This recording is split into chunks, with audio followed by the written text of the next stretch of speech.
Alright, so what do you want me to do? Let's have a seat. It's already getting weird. It's already getting weird. I'ma mask up and take it, mask up and take it, mask up and take it, mask up and take it, mask up and take it.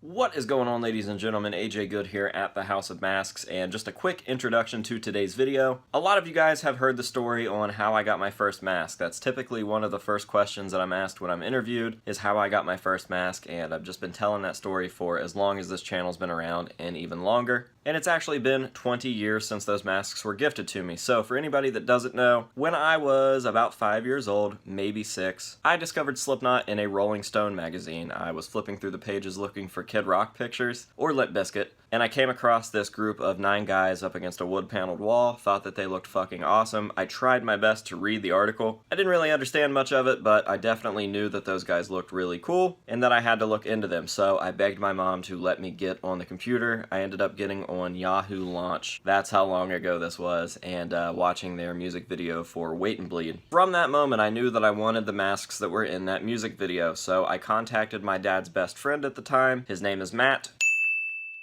Very, very good family friend of ours. He was like my uncle growing up, and now he's one of my best friends in the world, and just a super, super good dude. Anyways, I contacted him and asked him for whatever reason if he had any masks, and he said that he thought that he had an old gas mask laying around, and he ended up showing up at my house later that night with it and gave it to me, and it was the same exact BCD that Sid Wilson was using in the Wait and Bleed video. So I was overjoyed. Very, very stoked, and from that point on, masks had been a very large part of my life. But yeah, I figured that since it's been around 20 years now, at least 20 years now, that it would be a cool opportunity for you guys to finally put a face with the story that I've been telling since I can remember, and meet Matt, and just kind of get a feel for him as a person, because he's definitely inspired me a lot in my life. Hands down, one of the nicest, greatest dudes I've ever met. So yeah, here it is. I asked you guys if you guys had any questions for him on Facebook and YouTube and Instagram, and I've included some of those in there, but really this is just kind of like a podcast and like us hanging out or whatever and just talking about it. So enjoy the video. It's probably pretty choppy. I had some filming issues during it, so it is what it is, but yeah, enjoy. Somebody's like, it's been 20 years since you got your first mask, and I was like,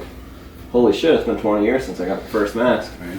And I've told the story a million times, so I just thought that it would be neat for my audience, which is, we're getting close to 100,000 subscribers. It's a big fucking deal. Yeah. It's a lot of people. Yeah. Just because I like masks. It's super strange. So, yeah, I just put out like some polls on Instagram and stuff, and I asked them if they had any questions for you.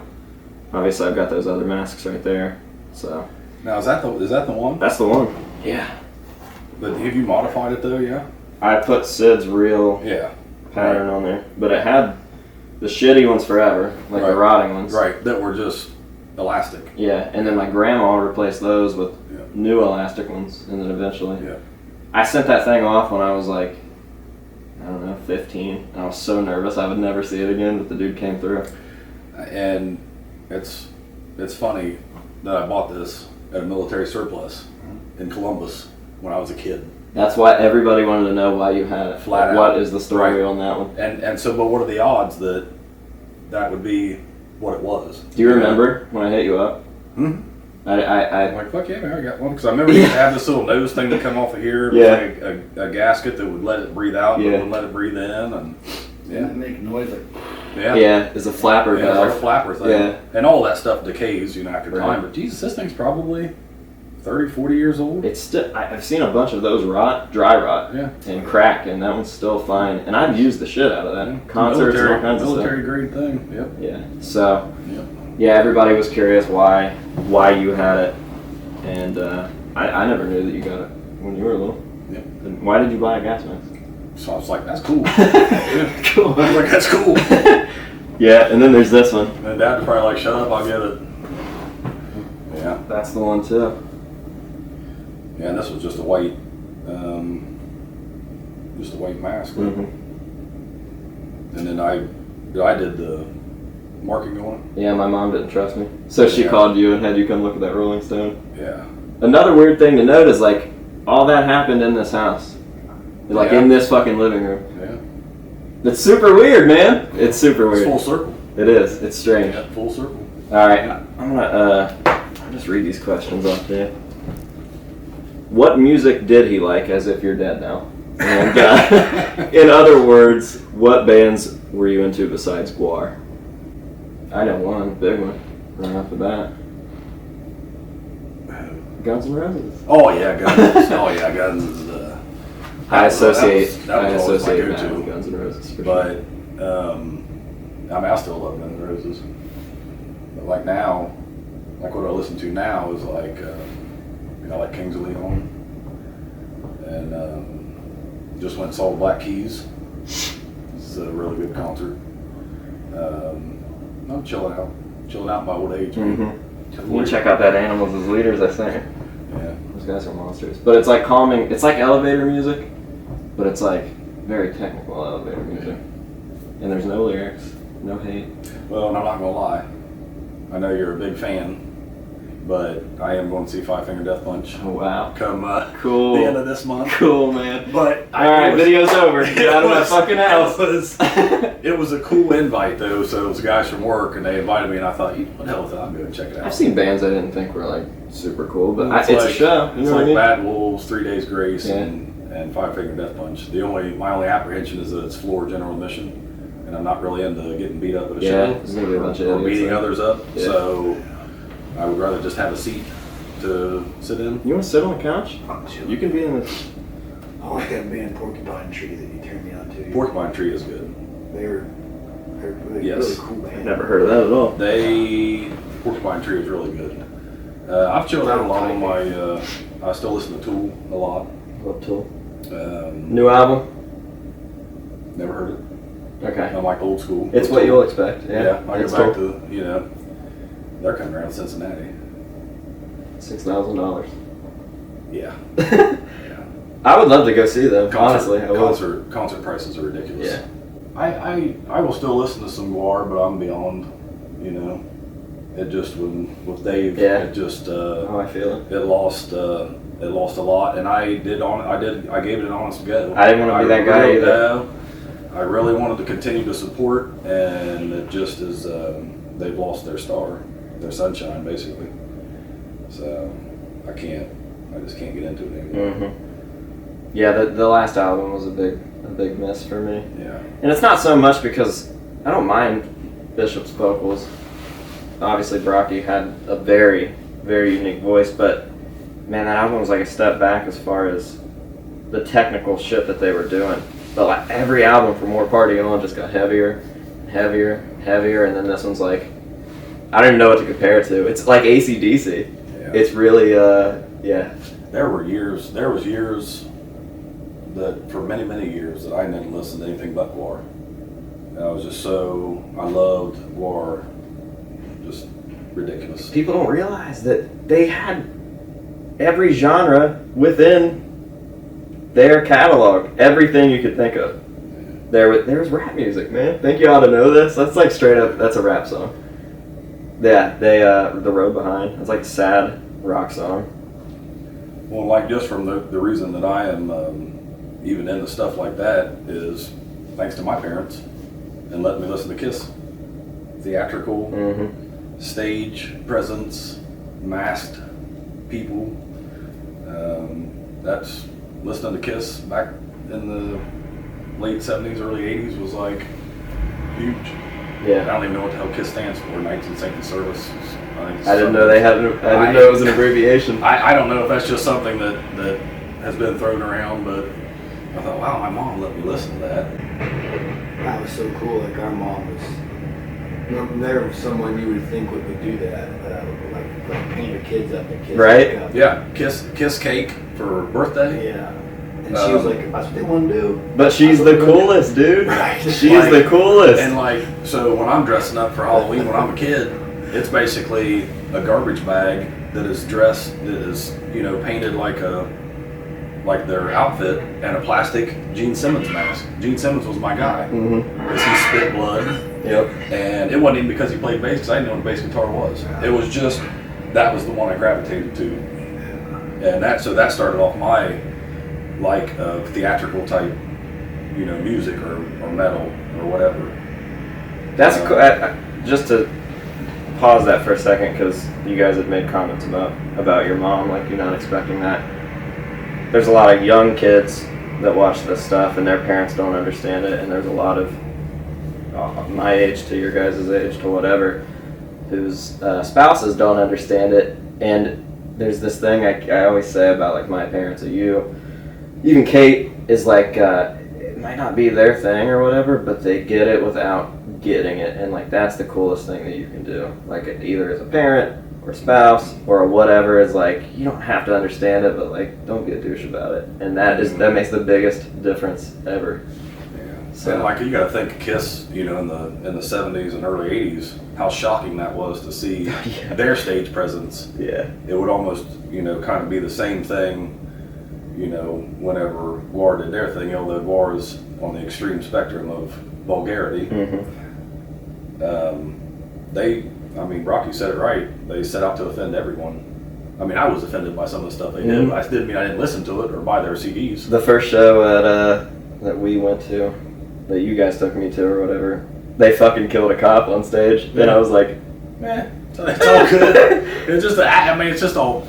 Theirs was so theatrical that it's fun, and like when I honestly get made fun of more than somebody's like, hell yeah, GWAR. Yeah.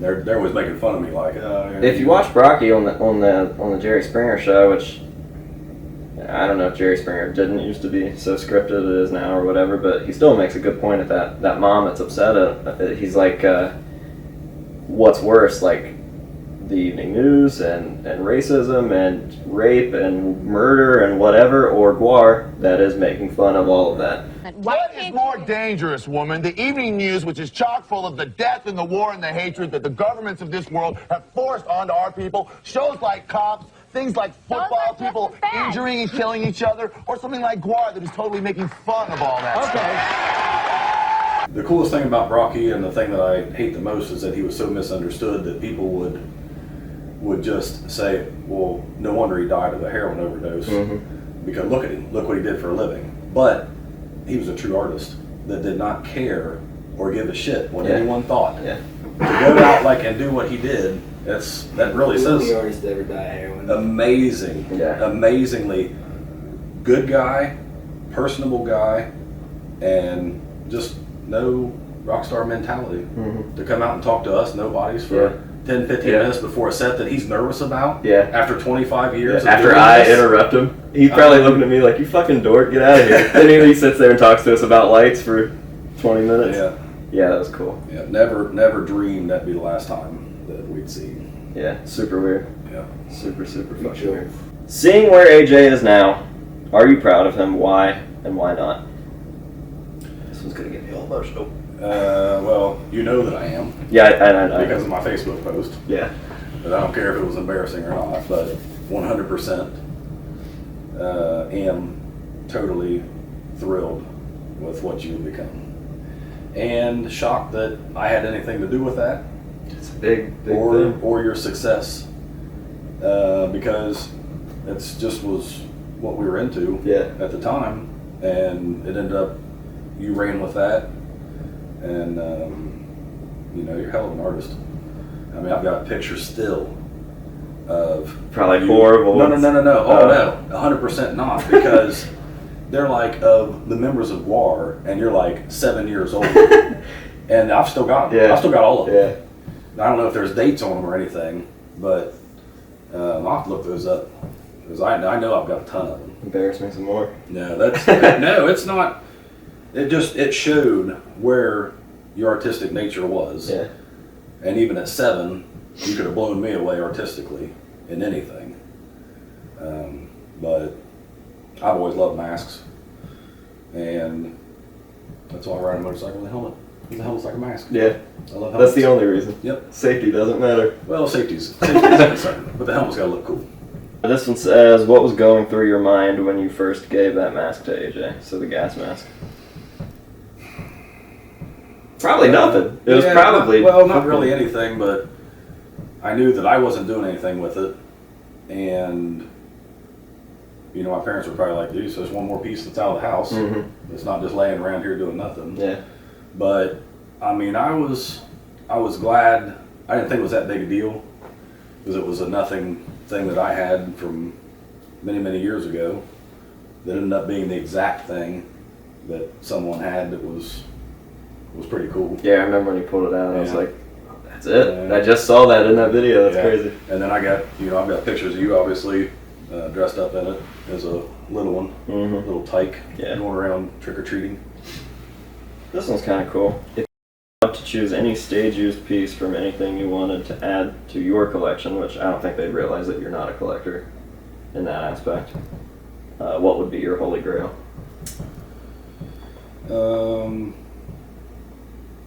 Probably Odorous' broadsword. Oh, lick. Yeah. Yeah. Yeah. That'd be crazy. Yeah, that would be. Over the fireplace. It would be in the living room. Yeah. Yeah, 100% it would be in the living room. But yeah, definitely the broadsword, which is why I've got it tattooed on me. And they have that actually. They have one, I think, hanging at the GWAR bar. Yeah. That's what his marker is too. Yeah. The grave. Yep. So yeah, definitely the broadsword. Yeah. Yeah, it's a good choice. This one says, not a question. I don't know if AJ is going to show this to you, but we owe you a lot. Oh, sweet. I appreciate that. How was AJ as a kid? Give his fans some dirt. Oh, you were a good kid. Totally. Yeah. I think so too. You had like a 3-foot rat tail for many years. Now I gotta throw a picture of that up in there. Dude, I'm working on another one. Dude, the rat tail was too much, man. I was like, oh my god. It is so metropolitan housing. Yeah, why did my fucking parents let me do that? I ask them that all the time, like, what is wrong with you? Why did you let me do that? Because it was better than kids makeup. Yeah. Nah. You were a super good kid, man. Totally. I got pictures of you sick on the floor and Shaka nuzzled up to you. Yeah. I mean, Yeah, I remember I was that. around like forever. They don't- Constant. I don't think that I feel like my childhood was drastically different from other kids because it was my parents' friends 24/7. So it wasn't like I was having sleepovers with like people my age or whatever. It was music and Columbus and Adult influence. yeah, and that's probably part of the like big thing on my channel is like say no to drugs and alcohol because I never wanted to try any of that because I was around it for so long, and yeah, I just Which is another reason that you've done so well, and another reason why I'm so proud of where you're at, is that, you know, it really pisses me off when people treat you unfairly because they don't know, they look at you at face value, just like they would look at Dave Brocky at face value, and never think to look any deeper than that. And that's extremely superficial, which is the age we live in, which is sad. But no one would, you know, someone would look at you and be like, he's a drug addict. yeah. He's got to drink alcohol every night, you know, whatever. But that's totally not true, and that's actually a pretty huge deal. Yeah, especially being around it so long. Yeah. It's influenced. Yeah, I never. Well, maybe our poor influence influenced you positively instead of you using that as a crutch to be like, well, that's why I do it. Yeah, I didn't save it, I guess, but somebody wanted to know about you playing instruments. Obviously, I know you play the bass, but I'm pretty certain you've hopped on the drum set and made it work too. Oh yeah, I played drums. I played drums from elementary school through high school, and band, concert band, marching band, and I'm a fairly good drummer. I think you also exceeded me in drumming abilities with all that you played. I can't do it anymore. Yeah, and then like with bass playing, again, heavy Guns N' Roses influence, learning to play by just sight and sound, not reading music. I can't read music. Really not that good a bass player. It didn't matter because we were all impaired. So we're like, you're awesome, you're good. And I thought, I'm good. I'm actually not that good. So, but yeah, drums and bass, just rhythm section stuff. What all do you play? Same guitar, mostly singer-songwriter stuff, but I can always remember watching you play too when I was little. Just yeah, I'm in a band now called Cardboard Coffin, and it's like an acoustic bluesy kind of band. And then they want me to join as bass player in this punk band called Fuck 'em, F-U-K-M. cool. Right? I mean, I'm pushing 50, and other boys are in that band in 40s and 50s, and this is straight out of fucking Oakland, man. Yeah. Oakland, California. You got a lot to be angry about now, though, so now's the time to join. That's our mentality. I think you hit it, man, because I'm filling in for this guy that's getting ready to move to Colorado. Yeah.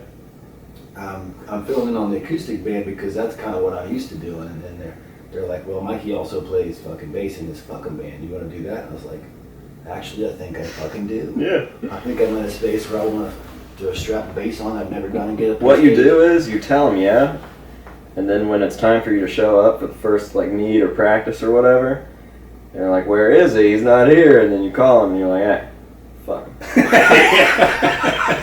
Then you're in forever because they're like, he is this band. That's all you got to do. It was so meant to be. I remember something else. Is you coming back and bringing me shit from the Tattoo the Earth tour. I still got the cassette. I don't know where that Slipknot sticker went, but yeah. And that also falls in line when you think about that. But I don't really listen to Slipknot a whole lot now. But that was a big, that was a big thing when they came out. I remember you giving me you gave me Tortoise Gum, and Slipknot had a VHS called Welcome to Our Neighborhood. Yeah. I think that was their first. Yeah, for whatever reason you gave them to me, and I thought that was the biggest deal in the world. Yeah. Probably wore the shit out of those things too. The VHS wears out. Yeah. Yeah, no, I like mass bands like that. It's just Mudvayne, early Mudvayne. Mm-hmm. Later Mudvayne, not so much. I'm good on that. Some butt rock right there, man. Yeah, and actually, at the time we lived out in LA, I passed on a chance to actually go see them at the Key Club on Sunset Strip at their initial outfit. Outfits. I was like, man, I'm good.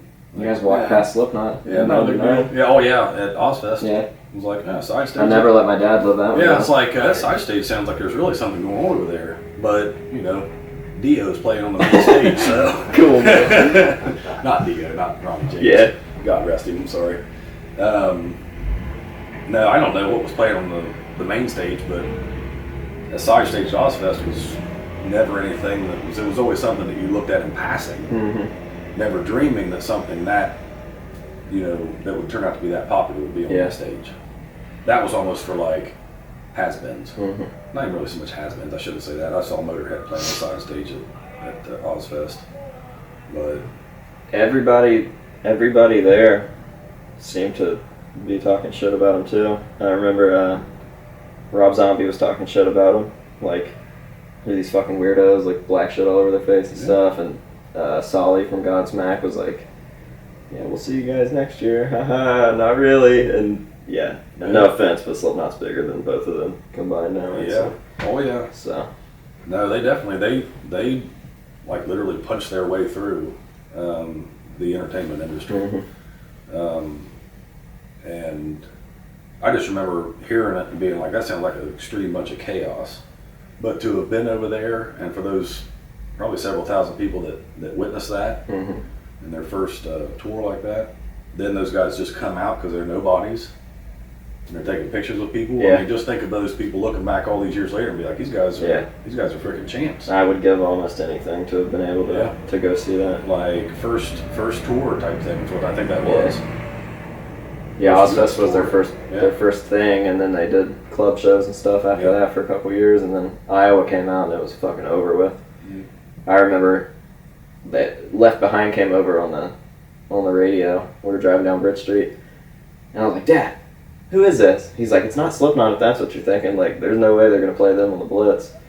And then the lady comes over and she's like, "That was Left Behind from Slipknot's new album." We're like, "What the fuck?" Yeah. No, that was Slipknot's no joke, at all. But I mean, they can thank, I know that wasn't it Corey and Dave that got kind of in a little pissing match about some back and forth stuff that was said. I don't know. There's so much like misleading information. The only time I've ever personally heard Corey say anything about GWAR, it was on one of those like book tours he was doing. He would do like acoustic sets and stuff, and people would ask him questions in like a Q&A.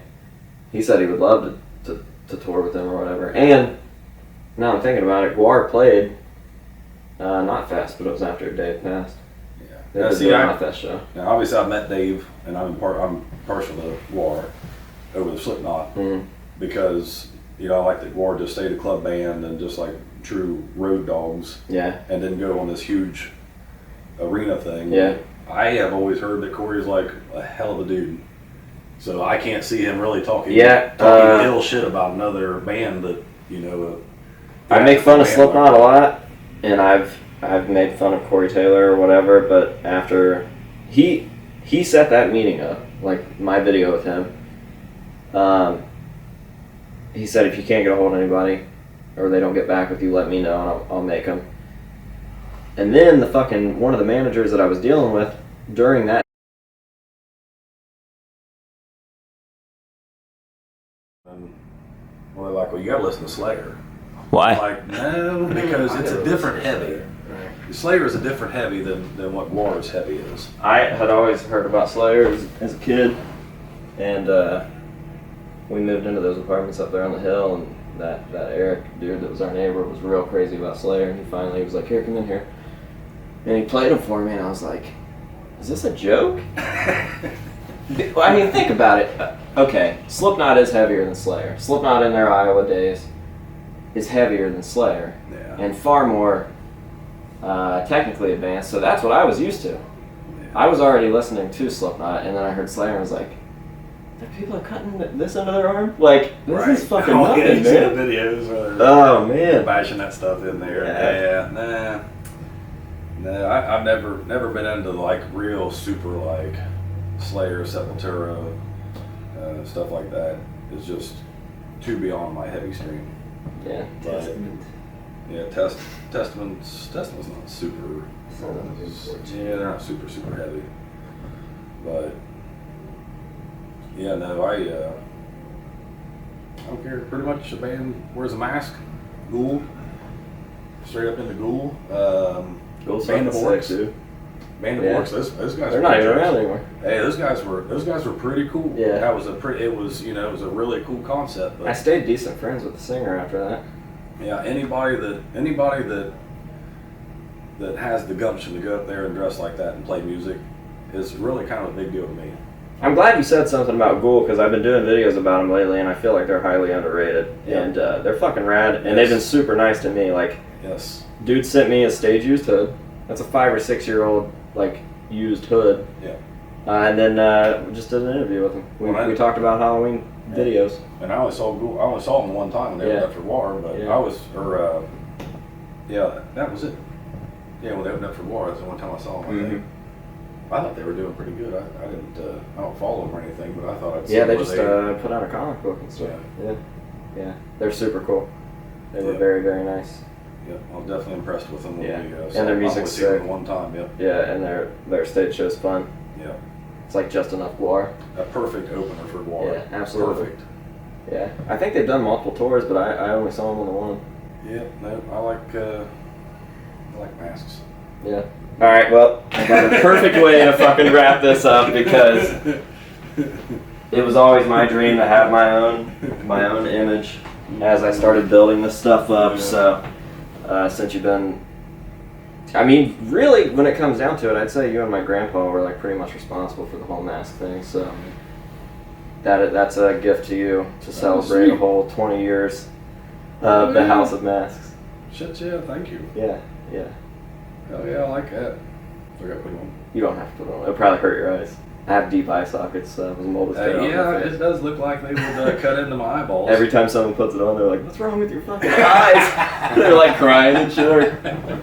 Yeah. No, I just. Listen, I'm putting it on. Okay. I can't hold it. Oh yeah. You know what's weird? Is mine must be extremely more deep because it's not touching my eyes. I think it's because your face is longer than mine. Because your eyes are up here. It's because your head's so big. It's actually kind of fucking scary. I'm not gonna lie. Yeah. No, I just this was all just something I thought would be cool. I've told that story in every interview. The first thing they ask is what started it, and obviously tons of videos on YouTube and stuff. So I just thought it'd be cool for them to meet you, and also I don't know. I thought you'd think that was cool. I appreciate it. I was nervous about it because I'm not cool. It is what it is. Completely not cool at all. You're cool enough So- to fucking start this. Yeah, so crazy, Yeah. not cool. So I'm glad it went. What's going to be real bad is getting my grandpa to sit down and do one of these because he's a fucking idiot. That one's going to be wild. So, no, I'd say yours probably definitely was smoother than his was going to. So,